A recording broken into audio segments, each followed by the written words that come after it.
所以这新闻是互人真唔甘的新闻。义福联名签约的年母，这对姐妹啊，旧年底涉嫌的这个凌迟苦斗一个一个查甫囡仔，唔那甲拍几啊摆，据说讲这个囡仔规身躯拢是伤，甚至佫摕这个胶纸白过这个杯啊，伫冰箱内底菜尾，再佫饲这个囡仔，连寒人拢无要甲他衫，用各种的手法甲凌迟。北检今日侦查终结，依照凌迟儿童妨害身心发展的第4罪起诉涉案的这个。姐妹啊，因有4个亲人涉嫌协助伊灭证，敢若像这爱小丑这款的犯罪工具，也有违禁罪等等，嘛被检方签他日案伫侦办。还有日福联名一个女社工涉嫌过失致死甲伪造文书罪，嘛是另外立案伫侦办。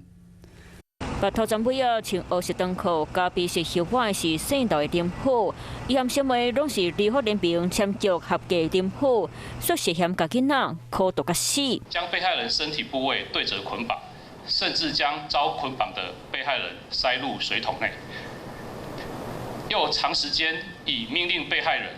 裸体躺于地上，在阳台、角落等处罚站到睡着等方式凌虐被害人。经过1个月调查，北检侦查结束，检察官起诉书讲到，姓道的店铺姊妹啊，为去年9月接受1岁查甫囡仔阿嬷的委托，直到耶诞节前2天，除了查囡仔目睭拔起来控制行动，囡仔拍完了后，佫互掠回去固定。查甫囡仔长时间拢倒伫咧涂骹，无法度换姿势，甚至用胶纸白过杯仔来饲鱼食粉。光天不互囡仔穿衫，1岁查甫囡仔长期营养不良，上尾送到病院总过往，佫互发现伊喙齿拢落去，阿嬷棍裂伤，规身躯是有够侪空喙。期间，如遇被害人哭闹，